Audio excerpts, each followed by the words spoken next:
Shalom, shalom. J'espère que vous allez bien et moi aussi je me porte très très bien par la grâce de Dieu. Et naye lisusu na nzela ya video oyo enfin que na partager na bino maloba na Nzambe lelo. Et message na ko partager na bino lelo eza intitulé ba erreur mibale. Des erreurs oyo Adam asalaki après avoir kokweya na kati ya jardin d'Eden. Ba erreur mibale oyo Adam asalaki après avoir kosumuka to kokweya na kati ya jardin d'Eden. Yango nde message na ye ko partager na bino lelo.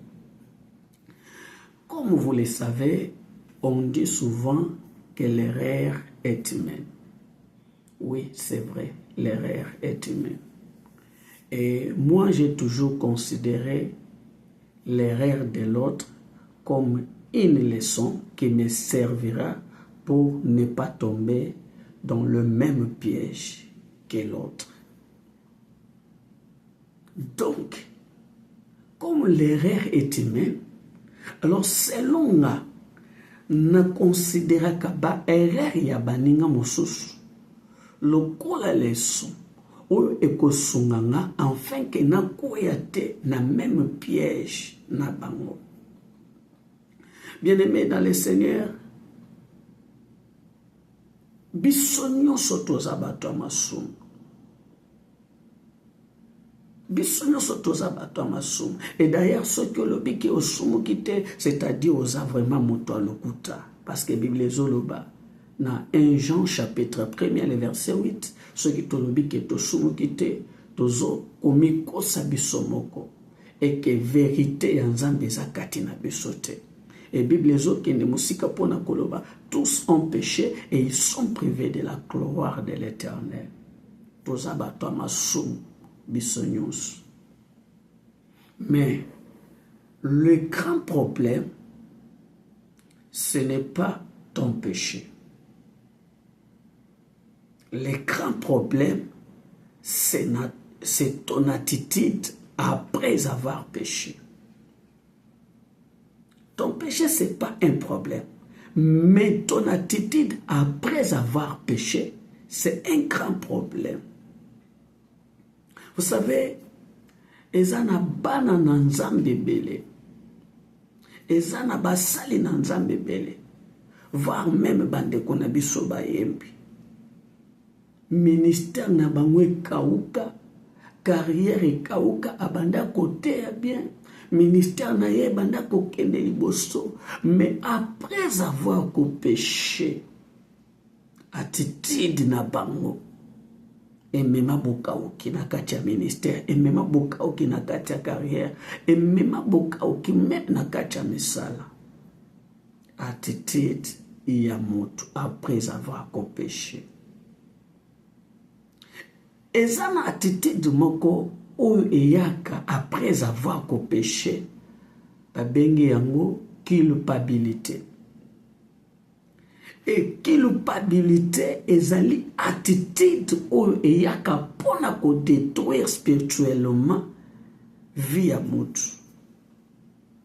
Parce que après avoir kosumuka et que esprit wana ya culpabilité est là dio, bien aimé dans le Seigneur, et zoya juste pour condamner yo, et talesa yo ke tala oza moto masumu, oza ta dignité ya kobondeli. Et j'aimerais dire à une personne, attitude, to esprit wana, et otaki pa na Nzambe te. Mais et otaki pa ya Satan, le diable, parce que Satan c'est un menteur. Le ministère est belé, eza kokauka. Ba carrière est belé, eza kokauka. Par rapport à cette attitude. Voilà le pourquoi le Saint-Esprit m'a mis au cœur de venir partager avec vous ce message. Des erreurs où Adam a salaki après avoir kosumuka. Bien aimé, erreur ya liboso, c'est fuir devant la face de Dieu. Fuir devant la face de Dieu. Erreur ya liboso. Genèse chapitre 3, à partir du verset 8. Adam, après avoir collé mbuma, onzambe apekisaki bango. Tango ba se découvrir que baza bolumbu, Bible lobi bakimaki na présence nzambe. Bakiko batama. Et lorsque le Seigneur a yekoluka bango, abengi bango, Adam ayebisi eke toza bolumbu yango wana tokimi tobatami yo. Donc, pona Adam, amonaki ke kokima nde solution. Or, j'aimerais dire à une personne, kokima ya Adam ezalaki solution te. Parce que Dieu est omniprésent, Dieu est omniscient. Dieu est partout et Dieu connaît tout. Même eloko esalemi na butu na kati ya molini nzamba yebaka yango. Alors, tozana bisika o tokoki ko bomba manzambe te sanke amona biso. Tozana eloko mokote o tokoki ko sala na kuku sanke nzambe ayeba yango. Alors, pona Adam, akanisaki ke vraie solution eza kokima pe kende ko batama non. Ezalaki erreur ya monene. Erreur ya monene vraiment Adam asalaki. Parce que nzamba mona partout. Et deuxième erreur oyo Adam asalaki. Eza vouloir se justifier ou se défendre. Vouloir se justifier ou se défendre. Adam alukaki à se justifier. Adam alukaki à se défendre. Tango nzambe azotuna Adam. Est-ce que oliaki mbuma ona pekisaki bino? Yoka réponse ya Adam. Adam azoyebisa nzambe. Alobi mwasi oyo opesaki nga. Yende apesi nga mbuma penalie yango.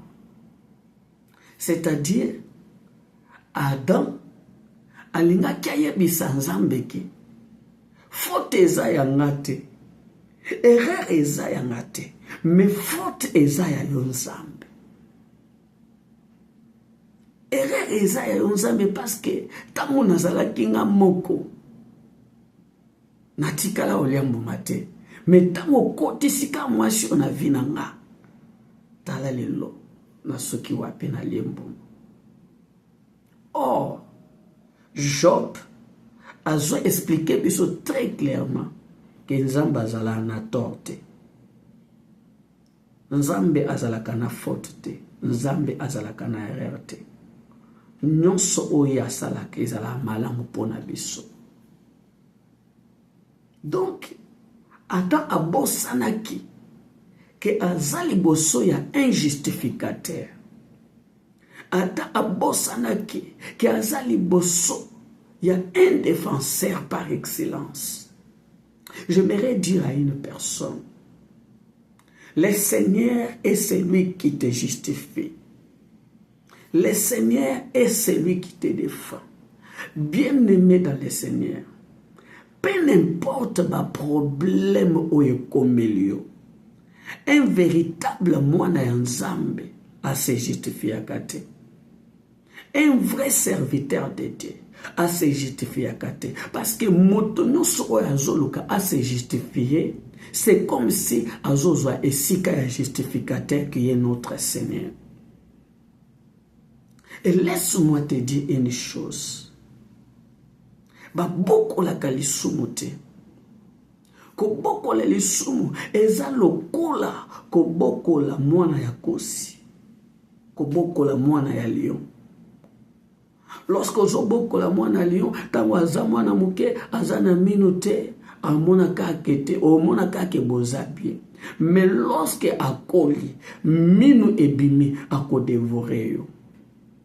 Kobokola lisumu, lobi, ekoki kodevore yo. Voilà le deux grands erreurs où Adam a salaki. Koluka ko se justifier, koluka ko se défendre. Azobosa na ke nzambe yende justificateur, nzambe yende le véritable défenseur par excellence. Bien-aimé dans le Seigneur, c'est pourquoi nanzela ya vidéo oyo, nanzela ya message o na memeli yo lelo, na ye ko pesa yo conseil. Après avoir kosumuka, kosala lokola adante, kokima na présence sans embêter, parce que kokima na présence sans embêter solution te.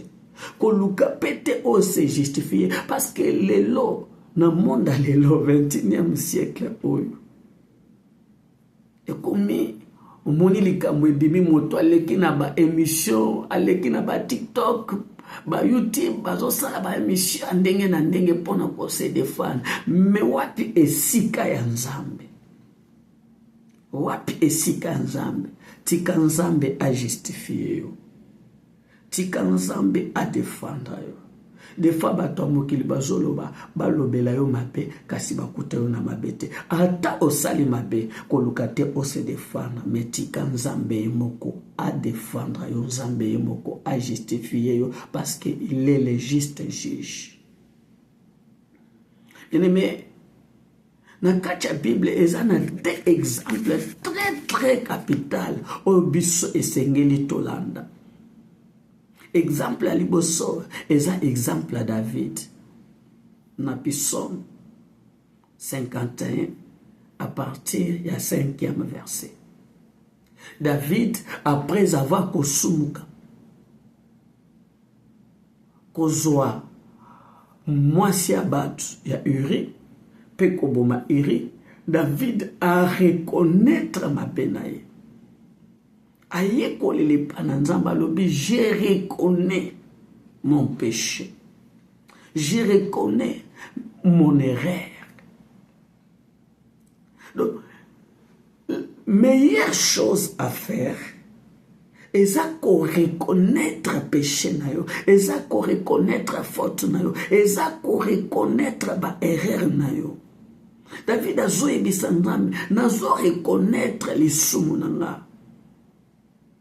Yango nazo ya liboso na yo lembisanga, parce que naza moto na botame na kati ya lisumu. Mama baboti na nga babotanga na kati ya lisumu. Alobi kobombela nga elongi na yo te. Bien-aimé, David aza modèle à suivre après avoir qu'on se retrouvé na kati ya faiblesse à péché.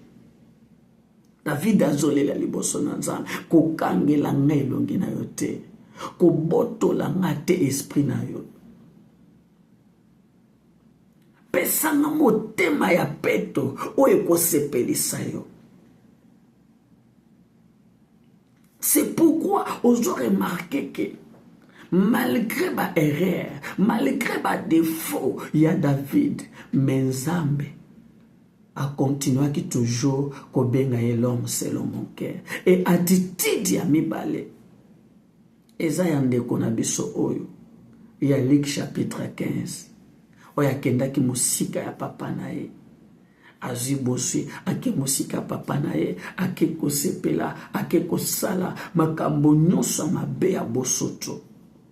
Mais un jour, ndeko mobali oyo alobaki, je me lèverai et j'irai vers mon père. Je dirai à mon père, je ne suis pas digne d'être appelé ton fils ni ton serviteur. Traitenga même le kolo traita kabana misala na yo. Voilà meilleure attitude na kati ya Bible. Oyo il faut nga ina yo, il faut te suivre. Après avoir kosumuka, kotikala na position ya kosumuka te, mais lève-toi. Approche-toi vers ton Créateur. Approche-toi vers ton Père. Le Dieu que je te prêche, ton Dieu, il s'appelle un Dieu compatissant. Là en colère et riche en bonté. Le Dieu de miséricorde est ton Dieu. Bien-aimé dans le Seigneur, kotika na position ali sumute, lève-toi, poussa na liboso ya nzambe wa kelayo. Nebi bisika nyonso ozolanda video oyo, bisika nyonso ozolanda message oyo, molimo mosantu esunga yo, o reconnaître bisika oyo kweyaki, telema, lokelongi na nzambe. Na kati ya Jean chapitre 8, babemelie une femme adultère. Balobi ke tokangi mwasi o na kati ya adultère. Mais yo kama loba na ye, femme, va, je ne te condamne plus. Mwasi, kende na condamné yo te, mais kosumuka te.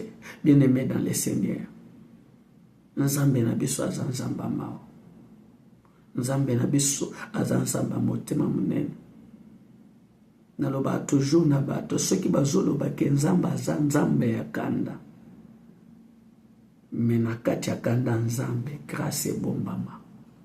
C'est pourquoi zomona ke même Adam, après avoir kosumuka ko se retrouver bolumbu, nzambe azwa nyama, aboma nyama, azwa poso pona ko couvrir bolumbu na bango. C'est ça la grâce. Pas méritaki te, nzambe a couvrir bolumbu na bango. Mais à cause de sa compassion, à cause de son amour, azipela bango bolumbu.